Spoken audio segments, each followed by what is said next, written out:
तो गाइस हम लोग बात करें कि एक वेव जैसी उठने लगी थी। जब हम लोग बात करें इकोनॉमिकली, जब आपके पास फायदा पहुंचता है तो भैया आप कोई भी व्यक्ति हो, चाहे कोई कंट्री हो, चाहे कोई व्यक्ति हो, चाहे कोई ग्रुप हो, तो जब आपकी जेब में पैसा आता है, जब आपको पैसा मिलने लगता है किसी चीज़ से, तो चीज़ें अगर खराब भी हो तो काफ़ी अच्छी लगने लगती हैं, क्योंकि आपकी जेब में पैसा आ रहा होता है।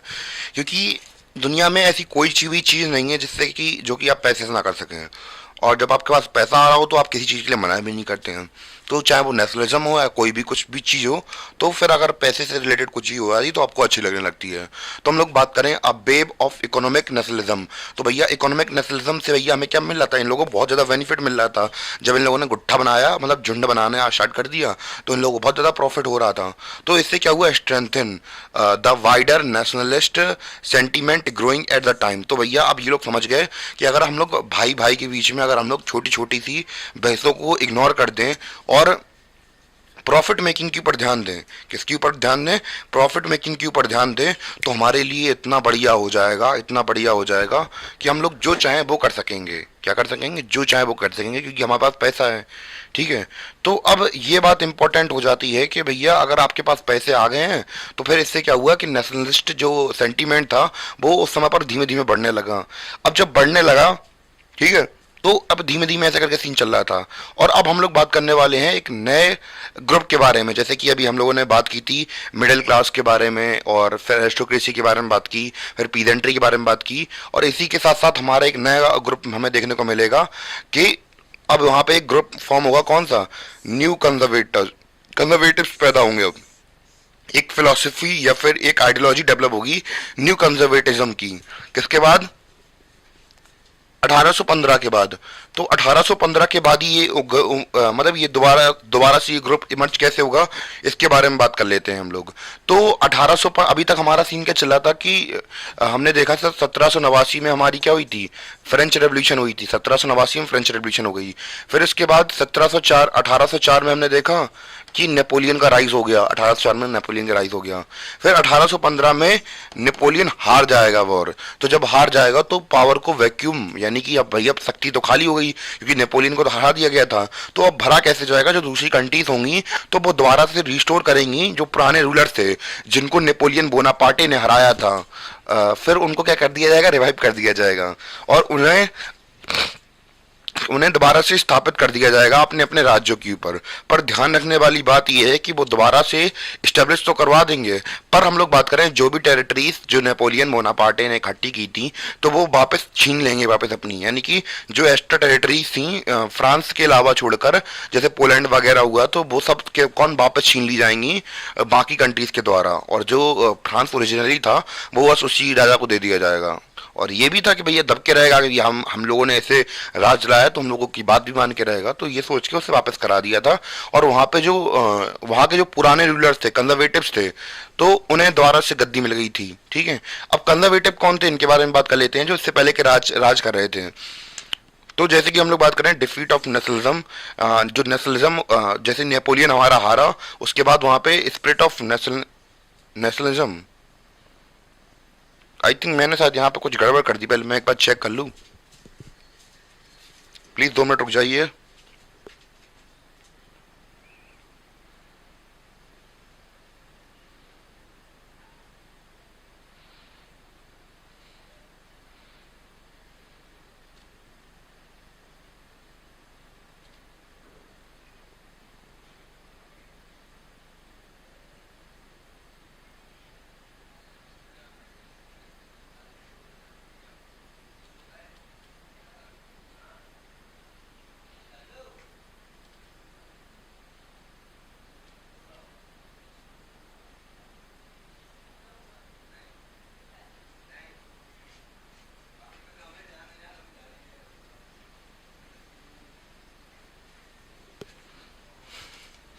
हाँ गई, तो बस मैं थोड़ी यहाँ पे गड़बड़ हो गई थी।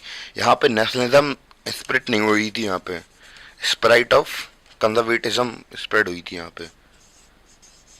कंजर्वेटिज्म, तो हम लोग बात करें कि जैसे ही नेपोलियन हारा, तो जो हमारी पुरानी पावर्स थी, जैसे कि हम लोग बात करें वहाँ पुराने रूलर्स वगैरह थे, तो उनको दोबारा से पावर दे दी गई और वो क्या हुए, राइज होने लगे। अब भैया समझ लेते हैं कंजर्वेटिज्म क्या होता है। तो व्हाट इज कंजर्वेटिज्म, तो भैया ये समझ लेते हैं। कंजर्वेटिज्म क्या है? Conservatives believed that established traditional institution of state and society like the monarchy, church, social hierarchy, property and family should be preserved. तो भैया जो ऐसे लोग जो कि अपनी पुरानी विचारधारा वाले थे, जो कि चाहते थे कि जो ट्रेडिशनल यानी कि हजारों सालों से, सदियों से चले आ रहे हैं इंस्टीट्यूशन, जैसे चर्च, मोनार्की वगैरह, राजा वगैरह एक तरीके से मान लीजिए, तो वो जो हमेशा से यही चली चीजें आ रही हैं, तो इनको ही रखना चाहिए, कोई नए चेंजेस नहीं लाना चाहिए। मैं आपको बता दूं कि जो लिबरल होते हैं तो वो सब चीज़ों को एक्सेप्ट कर लेते हैं, पर हम लोग बात करें जो कंजर्वेटिव होते हैं, वो ये नहीं चाहते कि चेंज बहुत जल्दी हो जाए। यानी कि अगर सोसाइटी के अंदर अगर कोई चेंज होना हो, तो ये कहेंगे भैया नहीं करवाना मैं चेंज, जाओ। बहुत कट्टरपंथी होगा भी तो बहुत लिटरली धीमे धीमे करवाएंगे, और जो लिबरल होते हैं बहुत जल्दी करा देंगे, उन्हें कोई प्रॉब्लम नहीं होती है। तो ये होता है कंजर्वेटिज्म, ठीक है। तो हमने क्या समझा कि हमने देखा अभी तक, हमने क्या देखा, जब लोगों की जेब में पैसा आने लगा, तो भैया जब इकोनॉमी में फायदा होने लगा, तो भैया नेशनलिज्म भी लोगों को अच्छा लगने लगा। इससे हम लोग बात करें नेशनलिस्टिक सेंटीमेंट अच्छे होने लगे इकोनॉमिक नेशनलिज्म की वजह से। फिर हमने देखा कि 1850 के 1815 के बाद न्यू कंजर्वेटिज्म पैदा हुआ, क्योंकि 1815 में नेपोलियन हार चुका था। इससे स्पिरिट ऑफ कंजर्वेटिज्म पूरे एरिया में फैल गया। और हम लोग बात करें कंजर्वेटिज्म क्या होता है, हमने ये देखा था, कंजर्वेटिव्स होते हैं ये बिलीव करते हैं ट्रेडिशनल इंस्टीट्यूशन में, जैसे कि सोसाइटी और स्टेट के, जैसे कि मोनार्की, चर्च, सोशल हायरार्की, तो इन सब में बिलीव करते हैं। क्लियर हो गया? तो गाइस सब हम लोग बात कर लेते हैं कि चेंज को लेकर जो हम लोग बात करें कंजर्वेटिव से, उनका क्या रिस्पॉन्ड था उसके बारे में बात कर लेते हैं। तो जो कंजर्वेटिव से work conservatives against the change, तो हम लोग बात कर रहे थे किस चेंज के बारे में बात कर रहे थे, हम लोग उस चेंज के बारे में बात कर रहे थे जो नेपोलियन लेके आया था। तो क्या ये लोग सहमति दिखा रहे थे कि जो नेपोलियन चेंज लाया है वो सही लाया है? तो इनका एक तरीके से मतलब रिएक्शन क्या था चेंज को लेकर? Most of the conservative did not propose a return to the society of pre revolutionary days. तो प्री रेवल्यूशनरी डेज का मतलब क्या है यहाँ पे, कि जो हम लोग बात कर रहे हैं जो रेवोल्यूशन लाया था कौन, नेपोलियन हमारा। तो अब जो पहले के समय का, जो पहले का जो समय था, जो ट्रेडिशनल मोनार्की चल रही थी या फिर पुराना का जो सीन चल रहा था, वो अब जो कंजर्वेटिव से नहीं चाहते थे। यानी कि भले ही जो लोग कंजर्वेटिव थे अड़े रहने वाले थे कि पुराने ट्रेडिशनल में चलना है, पर इन लोगों को भी समझ में आ रहा था कि जो चेंजेस थे वो अच्छे थे। तो इन्होंने कहा कि भैया जो चेंजेस जो नेपोलियन लेके आया है, भले ही हमारे खिलाफ जाके लाया हो, पर ये जो चेंजेस हैं वो अच्छे हैं। तो जो कंजर्वेटिव थे तो उन्होंने कहा कि ये चेंजेस अच्छे हैं, हम क्या करेंगे, इसे अडॉप्ट कर लेंगे। तो जो कंजर्वेटिव थे वो प्रपोज कर रहे थे, वो नहीं जाना चाह रहे थे प्री रेवोल्यूशनरी डेज, यानी कि जो आज़ादी, जो हम लोग बात करें नेपोलियन के अटैक करने से पहले का समय था, या फिर जो पुरानी मोनार्की सिस्टम चल रही थी या पुराना जो भी डेज चल रहे थे, उनमें नहीं जाना चाह रहे थे। Modernisation could in fact strengthen a traditional institution like monarchy. तो भैया जो मॉडर्नाइजेशन के चेंज लाए थे, यानी कि हम लोग बात कर रहे थे प्री रेवोल्यूशनरी डेज, कौन से डेज होंगे, जो डेज मॉडर्न डेज से पहले थे। अब जब मॉडर्नाइजेशन हो गई थी, तो फिर जो बाकी लोग थे वो अब मॉडर्न डे में तो चाहते थे, क्योंकि भैया मॉडर्न डे क्यों चाहते थे, क्योंकि ये खुद स्ट्रेंथन कर रहा था जो हमारे ट्रेडिशनल मोनार्की थी, उसे क्या कर रहा था, और मजबूत कर रहा था जो मॉडर्नाइजेशन थी, क्योंकि मिलिट्री एडवांस थी और बाकी चीज़ें भी काफ़ी अच्छी थी मॉडर्नाइजेशन की।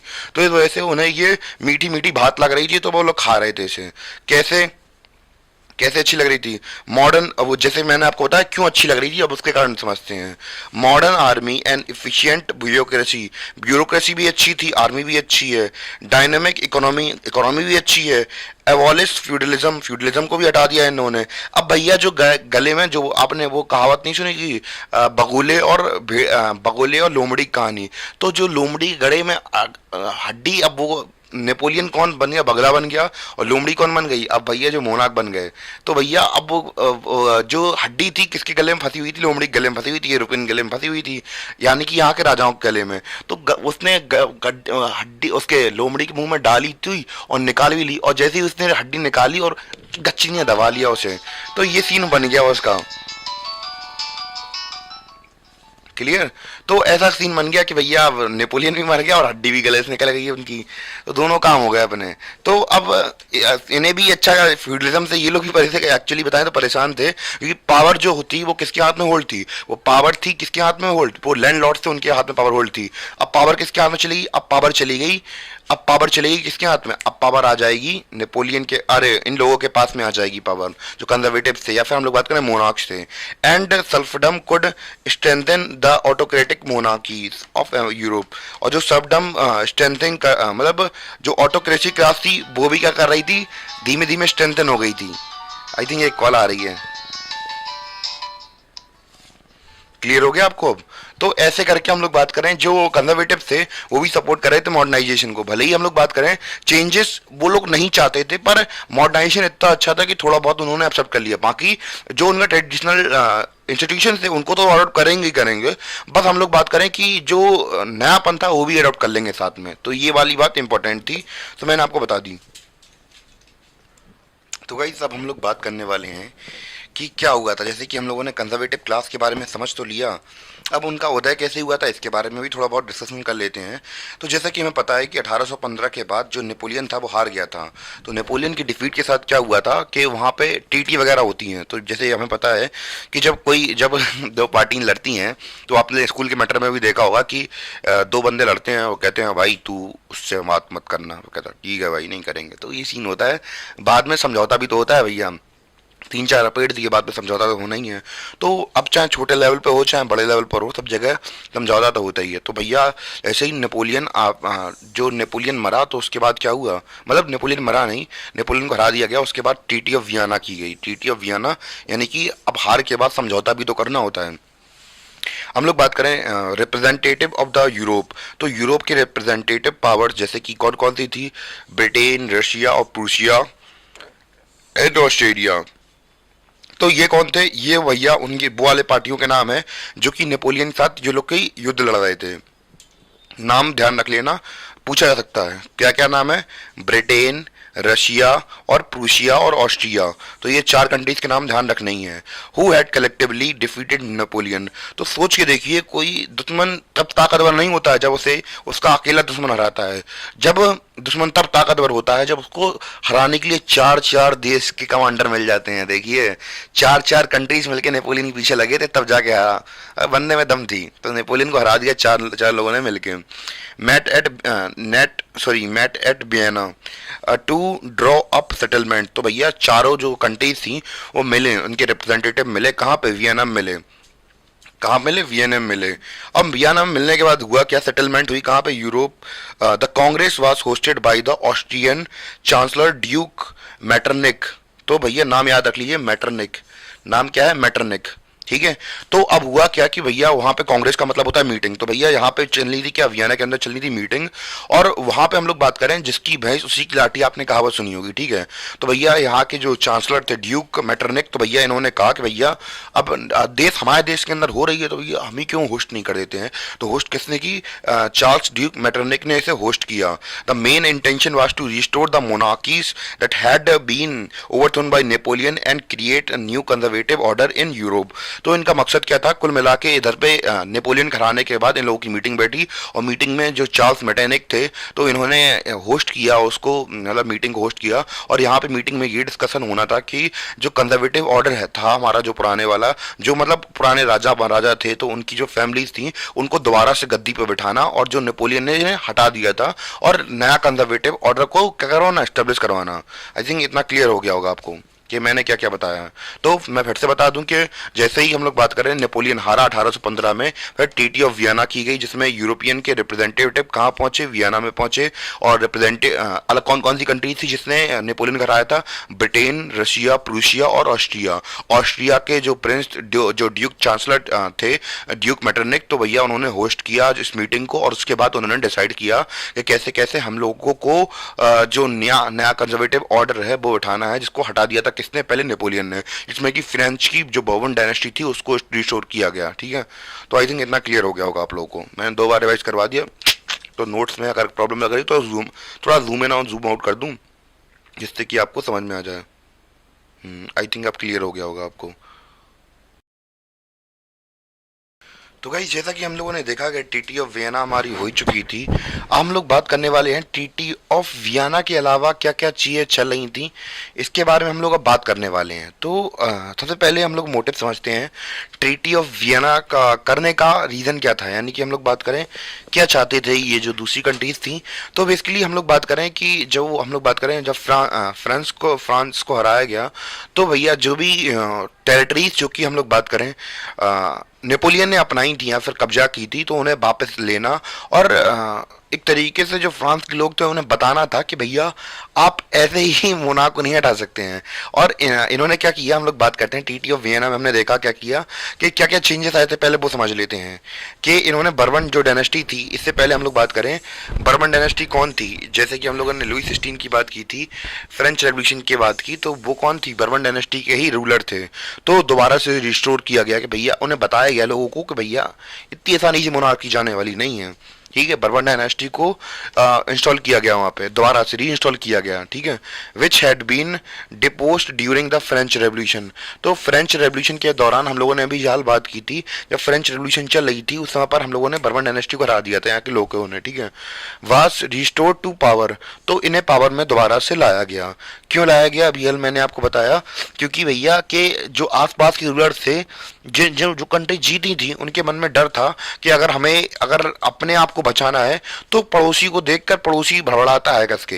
तो अगर हमारे पड़ोस के अंदर रेवोल्यूशन हो गया था तो हमारे यहाँ के लोग भी हमसे ये ना कहने लगे कि भैया हमारे मोनाक वहाँ पे देखो कैसे मोनार्की को हटा दिया गया, और हमारे लोग भी यहाँ पे डिमांड करने लगे कि भैया आओ हमें भी मोनार्की, हमें भी अब तो डेमोक्रेसी चाहिए यहाँ पे, और हम भी यहाँ पे रेवोल्यूशन कर दें। तो इन्होंने कहा कि भैया जो अगर हम लोग अपने ऐसी मोनार्की यहाँ पे दोबारा से रख दें तो कोई प्रॉब्लम नहीं होगी। तो भैया दोबारा से मोनार्की को स्टेब्लिश करवाया गया, ठीक है। France lost the territories it had annexed under Napoleon. तो नेपोलियन के राजकाल के दौरान जितनी भी टेरिटरीज ऑक्यूपाइड की गई थी वो सभी के सभी क्या कर ली गई, वापस ले ली गई। यानी कि जिन कंट्रीज ने हराया था उन कंट्रीज से अपना जो टेरिटरीज नेपोलियन ने ली थी तो वो वापस ले ली गई। और हम लोग बात करें कि और हुआ क्या कि जो कि वहाँ के राजा थे, अब वहाँ के राजा को वापस एक तो राजा बना दिया जिससे कि वो खुश रहेगा कि भैया हमें राजा बना दिया गया।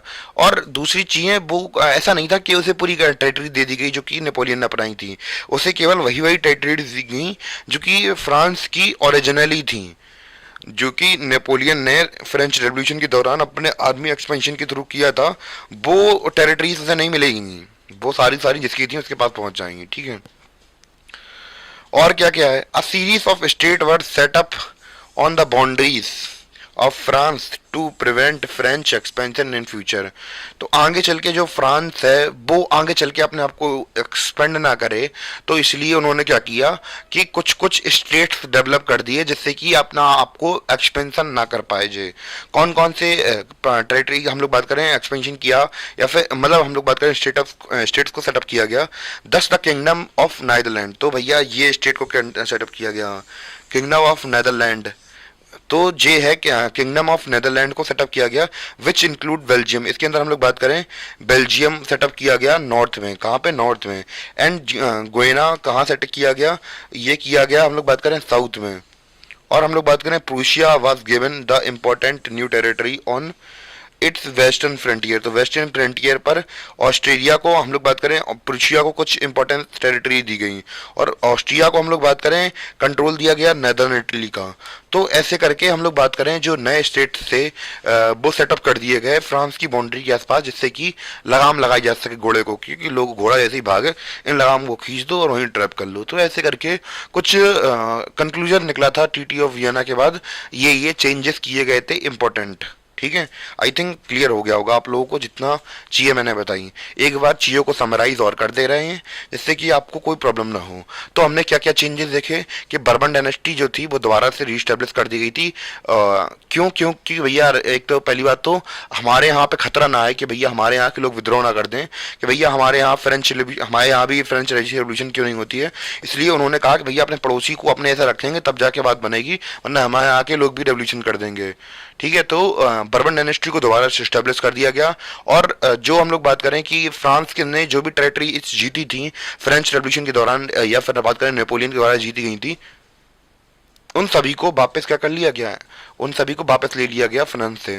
और भैया कुछ नए स्टेट्स बनाए गए जिससे कि जो फ्रांस है वो अपना एक्सपेंशन ना कर सके फ्यूचर में। ठीक है, आई थिंक इतना क्लियर हो गया होगा आपको। और लास्ट में हम लोग बात करें कि रशिया को क्या मिला। Russia was given part of Poland by Prussia get a portion of Saxony. तो ये था सीन हमें देखने को मिल रहा था। तो ये सीन कहाँ पे था, तो यूरोप को हम लोग बात करें, यूरोप की पुरानी आदत है, बहुत बहुत सी पुरानी आदतें हैं, छोड़ो हटाओ। तो हम लोग बात करें फ्रांस की, हम लोग बात कर रहे थे फ्रांस को इतने भागों में तोड़ दिया गया और उसे बांट लिया गया आपस में। और हम लोग एक तरीके से यही समझ सकते हैं, तो ट्रीटी ऑफ वियना का मतलब ही यही था कि भैया जैसे नहीं अब रहने दो, छोड़ो, बदतमीजी हो जाएगी।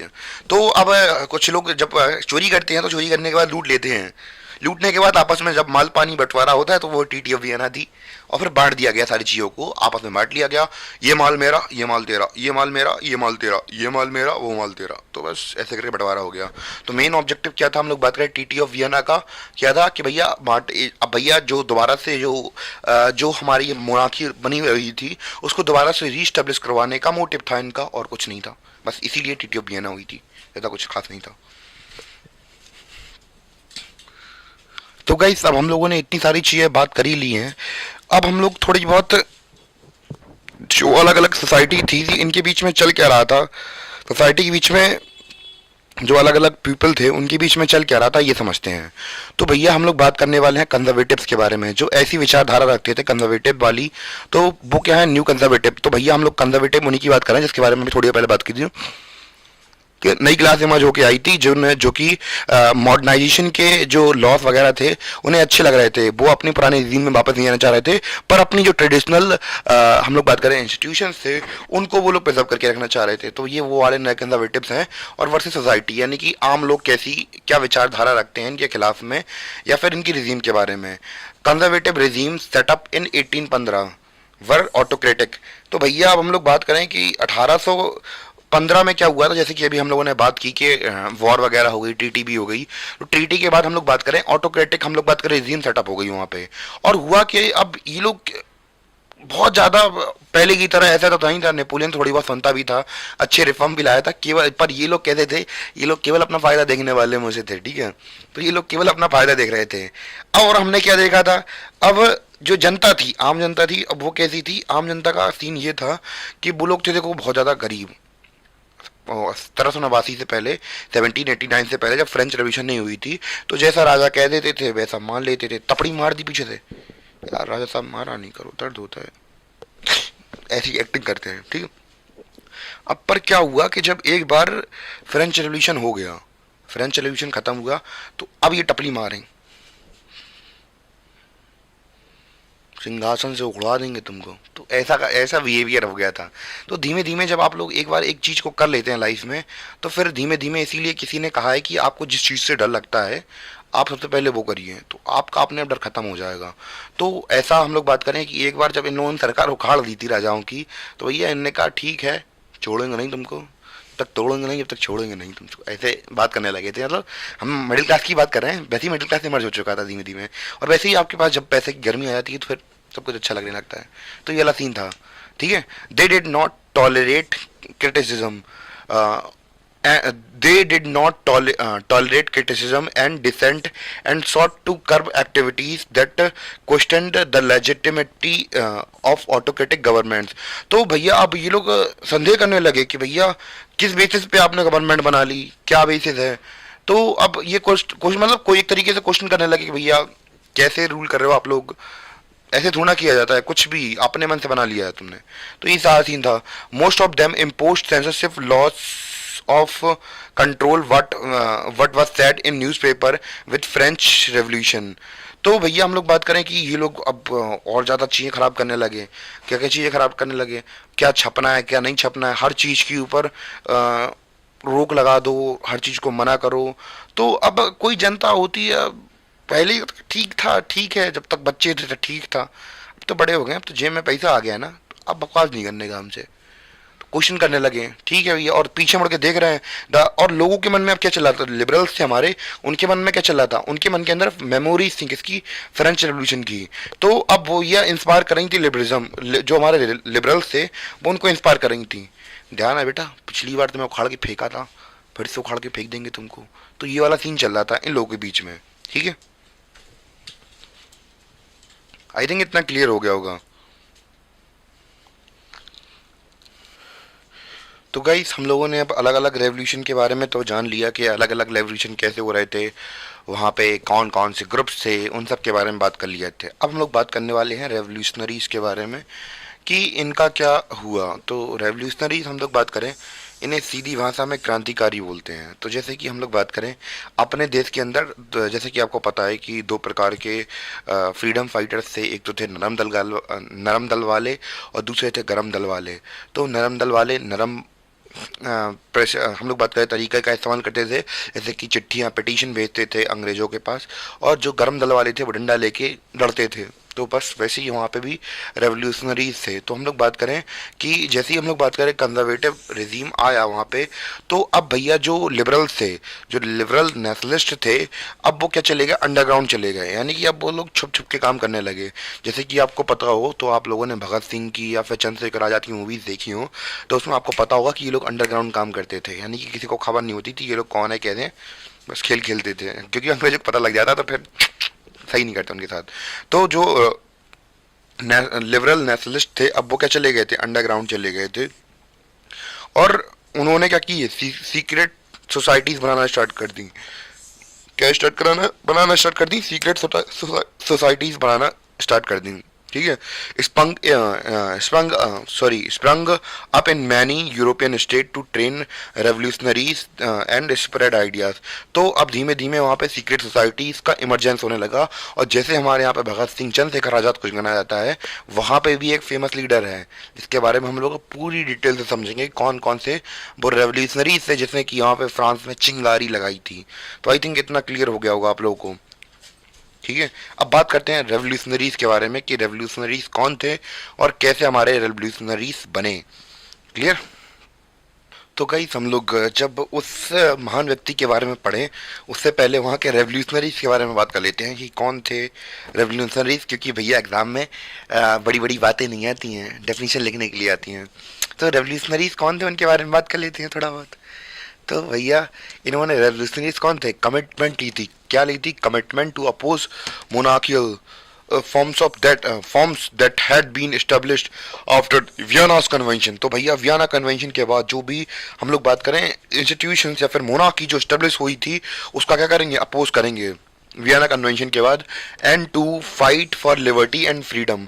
तो भैया हम लोग अब लड़ेंगे किसके लिए, आज़ादी के लिए, लिबर्टी के लिए। तो ये कुछ उनके कमिटमेंट थे, आज़ादी के लिए लड़ेंगे। तो देश के लिए जान देना कुछ अलग ही प्राइड होता है भाई, जो देते हैं उन्हें पता है। सैल्यूट फॉर देम, ठीक है। Most of these revolutionaries also saw the creation of nation state as a necessary part of struggle for the freedom. तो भैया जिनके मन के अंदर चिंगारी जलती है, तो लिटरली आई थिंक हमारे भगत सिंह हुए या फिर चंद्रशेखर आज़ाद हुए, उनके मन में भी यही उठता था कि भैया देश के लिए कुछ करना है, देश के लिए आज़ादी करनी है। उन्होंने भी कमिटमेंट की थी कि हम लोग अपने देश के छुड़ा के लिए कुछ करेंगे। तो वैसे ही हर जगह पे यही चलता है, history repeat itself again and again, again and again and again, again and again. ऐसा नहीं है कि आज से पहले या फिर समय में अतीत में ऐसा ना हुआ हो कि बहुत बड़े बड़े एम्पायर खड़े हुए हों। तो सभी कभी ना कभी बहुत ऊपर जाते हैं, फिर कुछ समय के बाद नीचे भी जाते हैं। चाहे हम लोग बात करें रोमन एम्पायर हो, इजिप्शियन एम्पायर हो, भले ही उन लोगों ने बड़े बड़े कॉन्टिनेंट्स पर रूल किया, बट सबका टाइम आता है और हिस्ट्री अपने आप को रिपीट करती रहती है। तो यहाँ पे भी जो हो रहा था इंडिया के अंदर भी, वो भी कहीं ना कहीं हो चुका था। तो जैसे कि हम लोग बात करें, जैसे बहुत लोगों को अच्छा लगता हो कि मौर्यन एम्पायर बहुत बड़ा था। अबाउट आपको बता दूं कि दुनिया में ऐसी बहुत सारी डायनेस्टीज भी ऐसी रह चुकी हैं जिन्होंने पूरे पूरे वर्ल्ड पर राज किया है। शायद उनके निशान मिटा दिए जा चुके हैं, क्योंकि हिस्ट्री उन्हें ही याद रखती है जो हिस्ट्री लिखते हैं, और बाद में, और हिस्ट्री हमेशा बाद में लिखी जाती है। यानी कि अगर मैं आज पैदा हुआ तो मैं अगर मैं पावरफुल बन गया तो मैं आज से पहले की सारी हिस्ट्री भी हटवा सकता हूँ, पर थोड़े बहुत फैक्ट बढ़ जाते हैं। तो बहुत सारी चीज़ें ऐसी होती हैं जो हिस्ट्री अपने आप को रिपीट करती रहती है। तो ये वाला सीन है। तो वहाँ पे भी रेवोल्यूशनरीज बन रहे थे, और जैसे कि हमारे यहाँ भी बने, ठीक है। तो वो उस लेजेंडरी का नाम था गुसिपी मजीनी। तो शायद मैंने नाम सही लिया हो, उम्मीद तो यही है, क्योंकि I think I don't know much languages, so pronunciation problem, slang problem, you know that. Giuseppe Mazzini, ठीक है। तो ये कौन थे? ये रेवोल्यूशनरी थे, इटालियन रेवोल्यूशनरी, जिसके बारे में हम इतनी देर से चर्चा कर रही थी। वल्लाह हबीबी वही है। Born in Genoa. तो ये कहाँ पैदा हुए थे? गोइना में पैदा हुए थे। कहाँ पे? गोइना में पैदा हुए थे। कब? 1807 में। He became a member of secret society. तो अभी हाल हमने बात की थी कि वहाँ पे रेवोल्यूशनरीज ने क्या करना स्टार्ट कर दिया था? सीक्रेट सोसाइटी बनाना स्टार्ट कर दिया था, और he is a member of secret society, ठीक है। He became a member of secret society of Carbonari के ये क्या बन गए? मेंबर बन गए एज यंग मैन ऑफ 24। तो जब ये 24 वर्ष के व्यक्ति थे, हाँ ठीक है, उन्होंने रेवोल्यूशन किया था। मैं भी कुछ ना कुछ करूंगा, देखूंगा अपने लिए कुछ भी। He was send into exile. तो भैया मेरे साथ हो जाए, बहुत मुश्किल पड़ जाएगी यार, सही बता रहा। 1831 में इन्हें एग्जाइल में, यानी कि देश निकाला दे दिया था। क्यों? क्योंकि अटेम्प्ट कर रहे थे रेवोल्यूशन इन लिंगुरी, लिगुरिया जो भी प्रोनाउंसिएशन हो। तो लिगुरिया में क्या कर रहे थे? इन्होंने रेवोल्यूशन लाने की कोशिश की थी, जैसे कि हम लोग फ्रेंच रेवोल्यूशन देखी थी वैसे ही। तो जब वो मतलब नहीं हो पाई, तो बस वही होता है जो आप कांड करने वाले हैं, अगर आप पकड़ ले रंगे आते, कोई पकड़ाया है, क्या होता है? एग्जाइल किया जाता है, यानी कि छोड़ा जाता है, बहुत कस किया, टीसी दे दी जाती है आपके स्कूल में, आपको ध्यान हो तो वैसे ही इन्हें देश निकाला दे दिया। फिर हम लोग बात करें, अब निकाल तो दिया ही है भैया, आप कुछ ना कुछ तो करना, खुरापाती दिमाग। तो भैया इन्होंने साथ में यहाँ पे क्या बनवाई? इन्होंने फाउंड की 2 अंडरग्राउंड सोसाइटीज को, इन्होंने खुद ही फाउंड कर दिया, यानी कि एक सोसाइटी के मेंबर थे। इसके बाद भैया देश निकाला दे दिया। देश से निकाला जाए काम करने, अपना मिशन है, अपना उद्देश्य कभी मत भूलो, जो करने आए हो वो करो पहले अपना। उनका उद्देश्य क्या था? कि भैया हमें अपने देश के लिए कुछ करना है। तो यहाँ पे इन्होंने अलग अलग जगह पे सोसाइटीज़ बनाई। कहाँ पे बनाई? यंग इटली बनाई इन्होंने, कहाँ पे? मार्सिलिस में बनाई इन्होंने। और यंग यूरोप बनाई कहाँ पे? बर्ने में बनाई, बर्ने में, ठीक है। शायद मेरी प्रोनाउंसिएशन गलत हो सकती है, पर मेरा मोटिव और इंटेंशन दोनों मेरे क्लियर हैं, ठीक है। तो आई थिंक इतना क्लियर हो गया होगा। तो हमने गिसिप मदीने के बारे में बात की, मदीनी अंकल जी के बारे में हमने क्या देखा कि इनका जन्म 1807 में हुआ था गोयना में, और ये मेंबर थी किसके? सीक्रेट सोसाइटी कार्बोनरी के। और जब हम लोग बात करें, ये भी एक बहुत कम उम्र के थे, 24 साल के थे, तो इन्हें देश निकाला दे दिया गया था 1831 में। क्यों? क्योंकि इन्होंने रेवोल्यूशन करने की कोशिश की थी। फिर बाद में इन्होंने 2 अंडरग्राउंड सोसाइटीज़ की और खोज की थी, यानी कि बनाया था। कौन कौन सा? यंग इटली और young Europe. I think clear हो गया होगा आपको कि इन्होंने क्या क्या काम किए थे। अब इनके आइडिया के बारे में बात कर लेते हैं, क्या विचार थे इनके। तो गाइड्स, अब हम लोग बात कर लेते हैं कुछ विचारों के बारे में। कुछ विचार जो दुनिया बदल दें, उनके बारे में आज हम लोग बात करेंगे। तो गुज़िपी मदीने के क्या विचार थे, इसके बारे में आज हम लोग बात करने वाले हैं। तो ये मानते थे, he believed that God had intended nations to be a natural unit of mankind. तो मानते ये थे कि भैया नेशन, हम लोग बात करें क्या है? एक नेचुरल यूनिट है, किसका? गॉड के द्वारा बनाया हुआ मैनकाइंड के लिए एक नेचुरल यूनिट है, इसको बनना चाहिए। और जो इसको बनने से रोकते हैं, कौन? मोनार्कीज, या फिर हम लोग बात करें राजा महाराजा, तो हमें उनको उखाड़ फेंकना चाहिए उनकी जगह से। ये उनके विचार थे, हम लोग ऐसा कह सकते हैं। ये मेरी आवाज़ थोड़ी एआई वर्जन वाली लग रही होगी, पर मैं ही बोल रहा हूँ ये। उम्मीद है कि आपको समझ में आया हो। तो इन्होंने क्या कहा था? इन्होंने क्या कहा था? He believe the God has intended nations to be a natural unit of mankind. Mankind के लिए नेचुरल यूनिट क्या है? वो है नेशन, ठीक है। Italy could not continue to be a patchwork. तो पैचवर्क क्या होते हैं? तो आप लोगों ने कभी कभी, आप लोगों ने जब दाढ़ी वगैरह बनवाने जाते होंगे, बड़े आप लोग तो नहीं, गैर जो बड़े लोग जाते हैं, तो कुछ लोगों की दाढ़ी यहाँ पे खोखली खोखली आती है, यहाँ पे कुछ जगह आती है, कुछ जगह नहीं आती, कुछ जगह आती है, कुछ जगह नहीं आती है। इन्हें बोलते हैं पैचेस, यानी कि कुछ खाली जगह है, कहीं यहाँ पर, कहीं वहाँ पर, कहीं वहाँ पर, कहीं वहाँ पर। तो ऐसे ही कह रहे थे कि इटली एक तरीके से एक ग्रुप ऑफ पीपल है, एक कल्चर है, एक आइडेंटिटी है जो यहाँ पे है वहाँ पे नहीं है। तो इसको क्या करना पड़ेगा, यूनिफाइड करना पड़ेगा, यानी कि जोड़ना पड़ेगा। तो इन्होंने क्या कहा, Italy could not continue to be a patchwork, तो पैच वर्क की तरह वर्क नहीं करना है। अब हमें of small states and kingdom, तो एक स्टेट्स और किंगडम की तरह छोटे छोटे पैच वर्क की तरह काम नहीं करना है। जब हम लोगों को पता है कि बड़े लेवल पर हम लोगों के यहाँ पे सिमिलर प्रकार की लैंग्वेज, सिमिलर प्रकार का कल्चर बोला जाता है, कल्चर है, तो अब क्यों ना इसे मर्ज कर दिया जाए। It had to be forged into a single unified within wider alliance of nations. तो क्यों ना जो स्मॉल हमारे स्टेट्स हैं, नेशंस हैं, हमारा कल्चर जब एक है, तो क्यों ना हम इसको एक फोर्ज करके एक नया नेशन बना दें। तो अब हम लोग बात करें, चिंगारी लगा दी थी किसने, मजीनी ने। तो मजीनी ने चिंगारी लगाई और धीमे धीमे नेशनलिज्म की बत्ती बढ़ने लगी। तो ये सीन चल रहा था वहां पे, ठीक है। This unification alone could be basis of Italian liberty. तो हम लोग बात करें धीमे धीमे, अब भैया कहीं ना कुछ चिंगारी तो नहीं पड़ती है। तो भले ही इनके सपने बड़े थे, पर हम लोग किसी चीज़ की कामना करें, हम लोग किसी चीज़ की मन से कामना करते हैं, तो सारी दुनिया कायनात तो उसको हमारे हमसे मिलाने की कोशिश करती है, पर ऐसा हर बार नहीं होता है। तो आप मन में सोचिए कि मुझे मरे हुए लोग मिल जाएं, मेरे पिताजी मिल जाएं, या फिर मम्मी मिल जाएं जिनकी डेथ वगैरह हो चुकी है, तो क्या हो सकता है, शायद हो, शायद ना हो, वो तो पता नहीं। खैर सारी चीज़ें हासिल नहीं होती हैं इंसान को लाइफ में। तो वैसे ही हम लोग बात करें कि Mazzini's relentless opposition of monarchy and his vision of democratic republic frightened the conservatives. तो एक तरीके से जो कंजर्वेटिव्स थे, उनके सपनों में मजीनी आते थे और उनके पीछे वाले तशरीफ में बहुत जोर से डंडा मारते थे। कहाँ पे, सपने में, और उनको डराते थे। और क्यों डराते थे, वो कहते थे कि जैसे कि हमें पता है कि नेचुरल यूनिट ऑफ, हम लोग बात करें नेशंस क्या है, नेचुरल मैनकाइंड के यूनिट्स हैं, और उनको रोक कौन रहा है, मोनार्की रोक रही है। तो मोनार्की के पीछे आके तोड़ देना चाहते थे वो, ठीक है। तो अब जो हम लोग बात करें कंजर्वेटिव थे, इनका नाम सुन के घबरा जाते थे। तो ये पावर थी। तो गाइस हम लोग अब पावर के बारे में बात करेंगे, रौला के बारे में, यानी कि जो मदीनी थे उनका रौला क्या था, उनके बारे में बात करते हैं।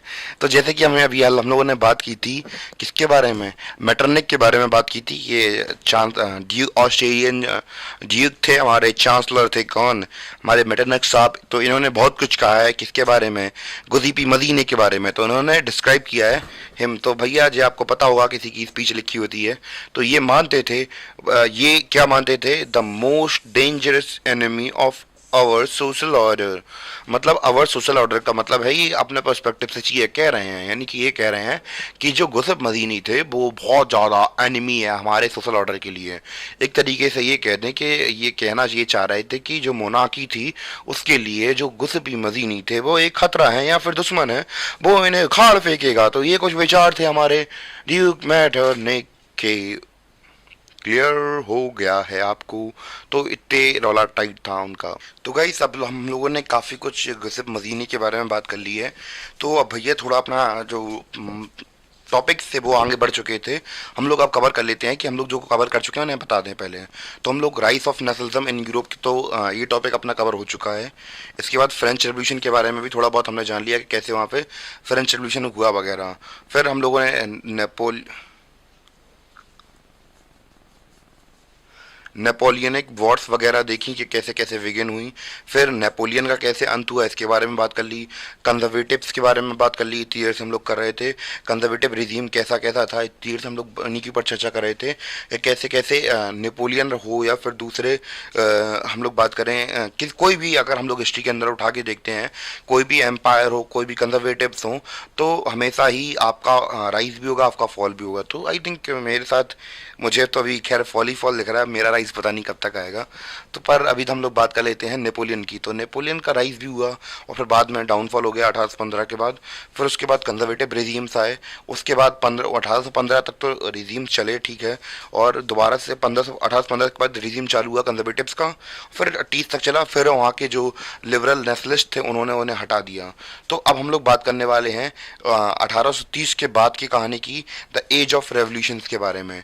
तो कौन कौन से रेवोल्यूशंस वहाँ पे अब होंगे, अब हम लोग उनके बारे में बात करेंगे। उनमें सबसे पहले हम लोग बात करने वाले हैं जुलाई रेवोल्यूशन के बारे में हम लोग बात करेंगे, ठीक है। आई थिंक क्लियर हो गया होगा कि अपना ये थीम कंटिन्यूएशन ऐसे ही चलता रहेगा। आई थिंक क्लियर हो गया होगा कि हम लोग थीम कैसे चला रहे हैं।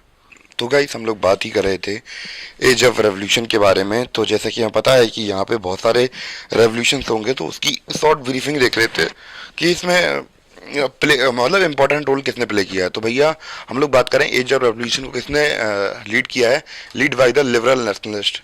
तो भैया हमारे जो हम लोग इतनी देर से लिबरल नेशनलिस्ट के बारे में बात कर रहे थे, जो मिडिल क्लास थी वही अपनी उन्हीं में से उठ के आएंगे लिबरल नेशनलिस्ट। और ये बिलोंग किससे करते थे, एजुकेटेड मिडिल क्लास एलाइड थे ये लोग, ठीक है। तो इसमें अंदर हम लोग बात करें कौन कौन आता था, प्रोफेसर्स आते थे, स्कूल टीचर्स, भाई तेरा तबाही मचाएगा, clerk and members of commercial middle classes. तो अलग अलग क्लासेस के लोगों ने क्या किया, पार्टिसिपेट किया, और धीमे धीमे अब वो लोग समझ चुके थे कि भाई तेरा तबाही मचाएगा। तो अब इन्हें भी पता था कि भैया इन्हीं को कुछ करना है देश के लिए, क्योंकि बाकी जो अमीर है तो वो तो अमीर हैं ही, जो गरीब हैं तो वो गरीब हैं ही, करने वाले तो हम ही लोग हैं। भैया मिडिल क्लास का काम ही क्या है, यही सारी चीज़ करना है। तो इसके अंदर हम लोग बात कर रहे हैं किसके अंदर रेवोल्यूशन होगा, कहाँ पे, फ्रांस, बेल्जियम और ग्रीस के अंदर। इसका इनकी कहानी के बारे में हम लोग जानने की कोशिश करेंगे अभी, ठीक है। तो सबसे पहले हम लोग शुरू करते हैं अपना जुलाई रेवोल्यूशन। तो गाइस अब हम लोग बात करने वाले हैं जुलाई रेवोल्यूशन के बारे में। तो जुलाई रेवोल्यूशन के बारे में अगर हम लोग बात करें तो जैसे कि हमें पता है कि जो हमारे ड्यूक मेटरनिक साहब थे, तो ये इन्हें बहुत कुछ बोलने की आदत थी। तो इन्होंने कहा भी था एक बार, इन्होंने क्या कहा था, इन्होंने कहा था कि when France sneeze the rest of Europe catch cold, यानी कि जब फ्रांस छींकता है तो फ्रांस ने छींका तो पूरा की पूरा यूरोप में ठंड लग गई, ठंड कैच कर ली उन्होंने। तो ऐसा क्यों कहा, तो हम लोग बात करें कि जो रेवोल्यूशन की आग थी वो तो केवल हम लोग बात करें नेशनलिज्म की जो आग थी केवल हम लोग बात करें फ्रांस में थी। तो भैया जब फ्रांस ने छींक मारी तो पूरे के पूरे यूरोप में हम लोग बात करें ठंड लग गई। तो ये किसने कहा था, ड्यूक मेटरनिक ने कहा था। और ऐसा क्यों कहा था, तो इन्होंने ऐसा इसलिए कहा था क्योंकि जो बर्बन डायनेस्टी थी, वो Bourbon kings who had been restore to power during the conservative reactions after 1815, यानी कि 1815 के बाद जो हमारे बड़े बड़े लोग थे, राजा महाराजा दोबारा से रिस्टोर किए गए थे, बर्बन डायनेस्टी के किंग, इनके साथ क्या हुआ, इनके साथ बहुत गलत चीज हुई।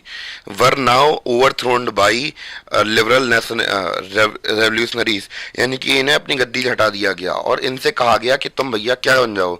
इन्हें ऑफर दिया गया installed a constitutional monarchy with Louis Philips at its head. तो भैया इनसे कह दिया कि भैया अब हट जाओ, अब आप तो केवल बस कॉन्स्टिट्यूशनल मोनार्की के ऊपर साइन कर दो कि भैया अब आप नाम मात्र के राजा हैं, आपसे कॉन्स्टिट्यूशन में जो लिखा जाएगा आप वही करोगे, और आपकी जितनी भी शक्तियां थी, जैसे कि हम लोग बात करें जो भी करना हो करते रहो, जिसको मारना हो उसे मारो, ये सब आपकी जितनी शक्तियां हैं सब खत्म। जो हमसे आपसे हम लोग आपसे कह दें वो आपको मानना पड़ेगा, नहीं तो फिर हट जाओ आप। तो इन्होंने कहा भैया अब खिसियानी बिल्ली खम्मा नोचे, अब जा रहा है तो भैया कुछ है भी नहीं, अब कुछ कह भी नहीं सकते हैं, कुछ बचा भी नहीं है हमारे पास। मैंने कहा ठीक है जो मिल रहा है उतने में कुछ रवा जाए, बाकी तरह हटाओ, क्या कहते हैं। इन्होंने भी एक्सेप्ट कर लिया कि हाँ भाई हम कॉन्स्टिट्यूशनल मोनार्क बन जाएंगे अब हम। तो गाइस ऐसे ही करते करते हम लोग बात करें स्पार्क हुई क्या अपराइजिंग, यानी कि यहाँ भी क्रांति खड़ी हुई, और ब्रुसेल्स जो था वो हम लोग बात करें बेल्जियम से हम लोग बात करें क्या हुआ, टूट गया। किससे हम लोग बात करें यूनाइटेड किंगडम, यानी कि बात करें बेल्जियम किससे अलग हो गया, नीदरलैंड से अलग हो गया इसी के साथ में, ठीक है। तो गाइस अब हम लोग बात कर लेते हैं अपने अगले रेवोल्यूशन के बारे में, जो है हमारा क्या, ग्रीक वॉर ऑफ इंडिपेंडेंस। इसको उसको समझते हैं क्या था, ग्रीक के अंदर क्या हुआ और कैसे कैसे चीज़ें वहाँ पे ट्रांसफॉर्म हुई, उनके बारे में आज हम लोग बात करेंगे। तो ग्रीक के बारे में बात करते हैं। तो the an event that mobilised nationalist feeling among educated elite across Europe. तो भैया अब हम लोग बात करें कि एक नेशनलिस्टिक फीलिंग जागी, किसके लिए? ग्रीक के लिए। क्यों जागी? क्योंकि भैया एक तरीके से कहा जाए तो जो पूरा आप लोग यूरोप देखते हैं उसकी जो स्टार्टिंग है, चाहे वो रोमन एम्पायर हो, चाहे हम लोग बात करें रेनेशा के लिए जो भी इंग्रेडिएंट चाहिए थे वो कहाँ से आए थे? रोमन एम्पायर से। और वो इनिशियली कहाँ से उजागर हुए थे? वो ग्रीस से ही उजागर हुए थे। तो एक तरीके से एक मदरलैंड या फादरलैंड आप लोग समझ सकते हैं पूरे यूरोप के लिए, या फिर पूरे यूरोप की जननी समझ सकते हैं किसको? ग्रीक को। तो भैया अब इसके ऊपर हो गया था ऑक्यूपेशन, यानी कि हम लोग बात करें कि ऑक्यूपाइड कर लिया था किसने? इसे ऑक्यूपाइड कर लिया था ओटोमन एम्पायर ने। किसने ऑक्यूपाइड कर लिया था? ओटोमन एम्पायर ने। कब से? 15 सेंचुरी में। ठीक है। अब लोगों को लग रहा था कि भैया अपने देश के लिए, अपनी मम्मी के लिए कुछ करना पड़ेगा, अपने मातृभूमि के लिए कुछ करना पड़ेगा, हमारा पूरा यूरोप वहीं से निकला है। तो भैया इन लोगों को लग रहा था, अब एक साइड तो आप लोग क्रिश्चियनिटी देख रहे थे और दूसरी साइड हमें दिख रहा था क्या? मुस्लिम एम्पायर दिख रहा था। ओटोमन एम्पायर, यहाँ पे मैं बता दूं, मुस्लिम एम्पायर है ये, और काफ़ी पावरफुल भी था उस समय पर 15-16 सेंचुरी में। तो अब ओटोमन एम्पायर के हाथ में आ गया क्या भैया? ग्रीस। और Greece is a very most important place for everyone, चाहे वो क्रिश्चियनिटी हो चाहे मुस्लिम्स हो, तो सबके लिए इंपॉर्टेंट है। तो इन्होंने ग्रीस को कब्जे में कर लिया। ठीक है। तो अब यहाँ पे नेशनलिस्टिक फीलिंग जागने लगी यहाँ ग्रीस यूरोप के लोगों के अंदर कि भैया अपनी मदरलैंड को क्या करना? छुड़ाना है। The growth of revolutionary nationalism in Europe sparked off a struggle for independence amongst the Greek which began in 1821। तो 1821 में इसको लेकर बहुत सारी अब पहल शुरू होंगी धीमे धीमे कि भैया अपने जो मदरलैंड है उसको दोबारा से जिंदा करना है, उसको बचाना है। किससे? मुस्लिम एम्पायर से। Nationalists in Greece got support from other Greek living in exile and also from many West Europeans who had sympathized from ancient Greek culture। तो जो एंशियंट ग्रीक कल्चर था उस वही जननी थी इसकी, आज की हम लोग बात करें यूरोप की। तो भैया अब उन्होंने कहा कि भैया जो लोग बाहर भी चले गए थे, जिन्हें देश निकाला दे दिया गया था, या फिर जो दूसरे यूरोपियन थे, सब ने सपोर्ट किया, सब ने सिंपैथाइज किया कि ये हमारी मातृभूमि है, हमें इसके लिए बलिदान देने पड़ेंगे और इसके लिए हमें जो भी करना पड़े हम हर वो चीज करेंगे जो हम अपने देश के लिए कर सकते थे। वही हमारा ग्रीस हमारा देश है, तो हम उसके लिए जो चाहें वो करेंगे, जितना हो सके उतना हम लोग अपने देश के लिए करने की कोशिश करेंगे। तो गाइस हम लोग बात कर रहे थे, थोड़ा बहुत और पॉइंट बचे हैं ग्रीक सिविलाइजेशन के बारे में, कि जो पोएट और आर्टिस्ट थे उन्होंने क्या कहा कि जो भैया ग्रीस है वो क्या है? कार्डेल है यूरोपियन सिविलाइजेशन का, यानी कि एक तरीके से मदरलैंड कह सकते हैं आप लोग। ठीक है। And mobilise public opinion. तो पब्लिक ओपिनियन को चेंज करने के लिए, जैसे कि हमने बात की थी पहले कि नेशनलिज्म के इंजेक्शन कैसे डाले जाते हैं, तो वो तरीका क्या होता है? वो तरीका होता है पोएट और आर्टिस्ट ही वो चीज़ें कर पाते हैं, पिक्चर्स बनाते हैं, कविताएं लिखते हैं, गाने लिखते हैं, तो वही तरीका होता है। तो वहाँ पे भी पब्लिक ओपिनियन को सपोर्ट करने के लिए, मतलब कि ग्रीस की आज़ादी करने के लिए, किससे? मुस्लिम एम्पायर से। वो लोग बहुत ज़्यादा ऐसे पोएम्स लिखेंगे, आर्टिस्ट सिंगर्स जो होंगे वो गाने लिखेंगे कि जो ग्रीस है वो क्या है? कार्डेल है यूरोपियन सिविलाइजेशन का, तो इसको बचाना हमारी जिम्मेदारी बनती है। तो ऐसा। फिर हम लोग बात करें ट्रीटी ऑफ कॉन्स्टेंटिनोपल होती है कब? 1832 में, और जिसमें ग्रीस को एज अ इंडिपेंडेंट नेशन घोषित कर दिया जाता है। और इसे फिर 1832 के बाद हम लोग बात करें कि आज़ादी मिल गई थी किससे? ओटोमन एम्पायर से। ठीक है। इतना क्लियर हुआ। फिर से हम लोग थोड़ा रिवाइज कर लेते हैं कि पोएट और आर्टिस्ट ने यहाँ पे ग्रीस को कार्डेल ऑफ यूरोपियन सिविलाइजेशन कहा, और इस वजह से हम लोग बात करें पब्लिक ओपिनियन बनाने के लिए, और जो दूसरी यूरोपियन कंट्रीज थी उन्होंने सपोर्ट किया, और बाद में 1832 में ग्रीस को ऐसा नेशन, इंडिपेंडेंट नेशन एक स्टेटस मिल गया और ओटोमन एम्पायर से इसे छुड़ा लिया गया। क्लियर? तो गाइस एक व्यक्ति के बारे में दिया गया है Greek war of independence related, तो इनके बारे में भी और देख लेते हैं। तो फिर ये व्यक्ति जो थे वो इंग्लैंड से थे और इनका नाम क्या था? लॉर्ड बेरन। तो लॉर्ड बेरन हम लोग बात करें एक इंग्लिश पोइट थे, भैया कविकार थे, यानी कि कवि, एक तरीके से पोइट कह सकते हैं हम लोग, पोइट थे ये। और ये ग्रीक का वॉर ऑफ इंडिपेंडेंस में ये लड़ना चाहते थे और ये सपोर्ट करते थे किसको? ग्रीक को। तो भैया ये इन्होंने स्टार्टिंग में तो काफ़ी पैसा फंड वगैरह रेज किए वॉर के लिए, कि फंड्स मतलब पैसा इकट्ठा किया, और और बाद में ये खुद लड़ने के लिए चले गए कहाँ पे, वॉर में, और फिर वहाँ पे इनकी मृत्यु हो गई 1824 में। किसमें इनकी मृत्यु हो गई? 1824 में, बुखार के कारण। ठीक है, हो गई तो हो गई, अब क्या कहते हैं। तो एक दो आदमी दे दिए जाते हैं, हम लोग बात करें कि जस्टिफाई करने के लिए किसी वॉर को, तो फिर उनका नाम आ गया था। ठीक है, क्लियर। तो इन्हें क्या मिल गया? इन्हें मुक्ति मिल गई, मतलब मौत आ गई इनकी फीवर से।